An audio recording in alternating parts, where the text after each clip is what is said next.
Hello అండి. ఈ వీడియోలో ఒక విషయాన్ని షేర్ చేసుకోవాలనుకుంటున్నాను.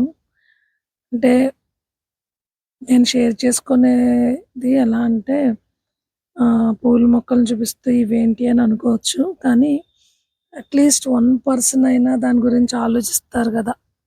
అట్‌లీస్ట్ నా వీడియో థౌసండ్స్‌లో చూడకపోయినా అట్‌లీస్ట్ ఒక 10 మంది చూసినా అందులో ఒక్కళ్ళైనా ఆలోచిస్తారు కదా! అనే ఒక చిన్న ఇంటెన్షన్‌తో ఇది అలా షేర్ చేసుకుంటున్నాను నేను. అయితే ఒక 5 డేస్ బ్యాక్ ఒక స్టూడెంట్ ఇంటర్మీడియేట్ జాయిన్ అవ్వడానికొచ్చారు వస్తే కార్పొరేట్ కాలేజెస్‌లో ఎలా అంటే టోటల్ ఎక్కువుంటే అది పెద్ద క్వెషన్ చేయాల్సిన అవసరం లేదు. చక్కగా వాళ్ళు నచ్చిన గ్రూప్‌లో జాయిన్ అవ్వచ్చు. అదే టోటల్ తక్కువగా వస్తే వాళ్ళకేం చేస్తారంటే టెస్ట్ కండక్ట్ చేస్తారు. అది ఎక్కడైనా ఉన్నదే. సో, అలా టెస్ట్ కండక్ట్ చేసినప్పుడు ఆ అబ్బాయి అదే మినిమమ్ అంటే ఒక సీఈసీ, ఎంఈసీ లాంటి గ్రూప్‌లో ఏంటంటే వాళ్ళకి చదవడం, రాయడం వచ్చా? అంటే సీఈసీకి చదవడం, రాయడం వస్తే ఏదైనా వాళ్ళని ట్రై చేయొచ్చన్నట్టు.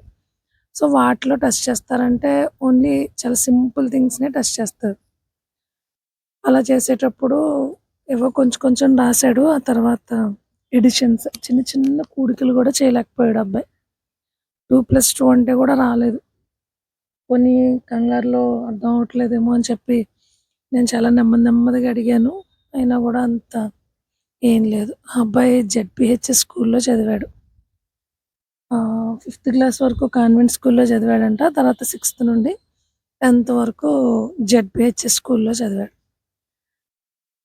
10థ్ మ్యాథ్స్ మార్క్స్ అబ్బాయికి 56. సో, ఈ చిన్న చిన్న ఎడిషన్స్ కూడా రాకుండా ఆడికి 56 ఎలా వచ్చాయన్నది నాకు పెద్ద క్వెషన్ మార్క్. ఆఫ్‌కోర్స్ ఇంకేదైనా అయ్యుండొచ్చనుకోండి. అయితే నేర్చుకోలేనిది వాడిది తప్పా, నేర్పించలేని వాళ్ళది తప్పా అన్నది నాకర్థం అవ్వలేదు. ఆళ్ళ పేరెంట్స్ అయితే పాపం తిట్టుకుంటూ తీసుకెళ్లారాడిని. నాకిలాంటివి చూసినప్పుడు మనసుకి చాలా బాధనిపిస్తది.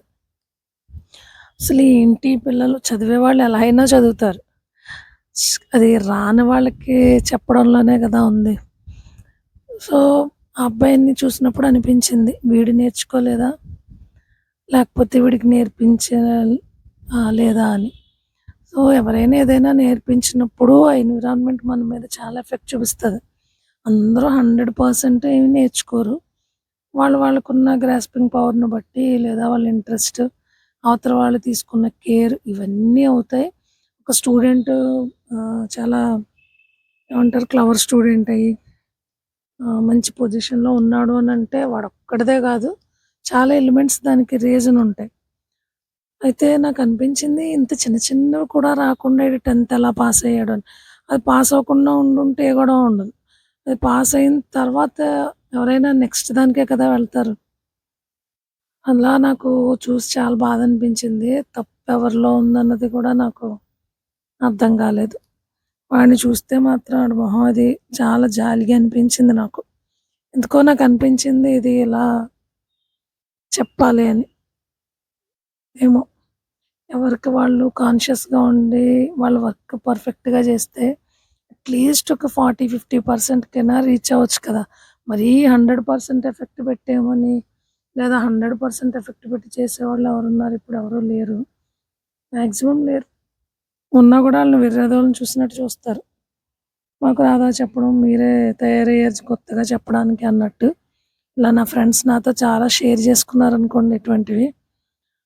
సో, బాధేసిందన్నమాట. అందుకే మేమిలా అయితే ఈ మల్లెపూలేంటంటే నా ఫ్రెండ్ చాలా ఎర్లీగా కోసేసిందన్నమాట ఇవన్నీ. ఈ మాలని నేర్చుకోవాలని నాకెప్పటినుంచంటే నేను యూట్యూబ్‌లో ఒకళ్ళు అది తమిళ్ నాకు లాంగ్వేజ్ రాకపోయినా గానీ చాలా డీటెయిల్డ్‌గా మాల కట్టడం చూస్తే నేనలా చాలా సార్లు నేర్చుకొని అలా చాలా ట్రయల్స్ వేసిన తర్వాత ఫైనల్‌గా ఇలా వచ్చేసింది నాకు ఈ మాల కట్టడం. అంత పర్ఫెక్ట్‌గా కట్టుండకపోవచ్చు కానీ ఆ మెథడ్ అయితే వచ్చేసింది. సో, నాకెంత హ్యాపీ అనిపించిందో చేతికి చిన్న దెబ్బ తగిలింది. అయినా గూడా నేను మాలని బానే కట్టాను. అది నేర్చుకోనంత టైము ఇది చాలా కష్టంగా ఉంది. ఇది రాదు నాకు అనే అనుకున్నాను. కానీ ఆ వీడియో చూసిన తర్వాత దానికి ముందు చాలా వీడియోలు చూసాను ఆ మాల నేర్పించినవి. కానీ ఆ వీడియో చూసిన తర్వాత ఆహ్, అంత డీటెయిల్డ్‌గా చూపించడం వల్లో ఏమో తెలీదు. నాకు చాలా ఈజీగా వచ్చేసిందది. అయితే ఫస్ట్ టైమ్ కదండీ! ఆ దారం ఎలా తీసుకోవాలన్నది అంత ఎస్టిమేషన్ లేక అలా చిన్న చిన్న మాలలు కట్టాను. మా చెల్లి స్టైల్‌లో తను కట్టేసుకుంది మాల. సో, ఫైనల్‌గా ఏంటంటే నాకిది కట్టడం వచ్చేసింది.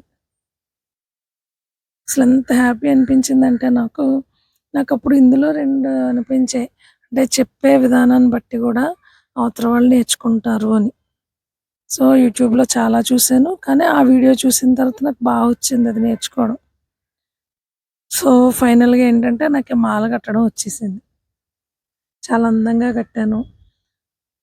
ఊడిపోలేదు. ఎవరో ఈరోజు పెట్టుకున్న, పువ్వులు పెట్టుకున్న. వీడియో అయితే నేను నైట్ తీశాను. కానీ ఇది పోస్ట్ చేసే టైంకి నేను ఆ పువ్వులన్నీ పెట్టుకున్నాను కాబట్టి ఒక్కటి కూడా విడిపోలేదు. నేను గాని మాల కట్టాననుకోండి దానికి సింబల్ ఏంటంటే ఒక గంట తర్వాత నుంచి ఒక్కొక్క పువ్వు రాలిపోతా ఉంటది. సో, అది నేను కట్టిన దానికి గుర్తు మాట. అదే మా చెల్లి కడితే అస్సలు పువ్వులనేవి రాలిపోవు. సో, ఫైనల్‌గా ఏంటంటే నేను ఈ మాలనైతే నేర్చేసుకున్నాను. నాకు చాలా ఈజీగా అనిపించింది. ఆవిడ చెప్తున్నప్పుడు ఫస్ట్‌లో ఇది చూస్తూ ఉంటే కష్టంగా ఉంటది. మీకొచ్చేస్తే చాలా స్పీడ్‌గా కడతారు అని. అది మాత్రం నిజమే. చాలా బాగా కట్టాను. సో, నేర్పించే వాళ్ళలో గూడా గ్రేట్‌నెస్ ఉంది.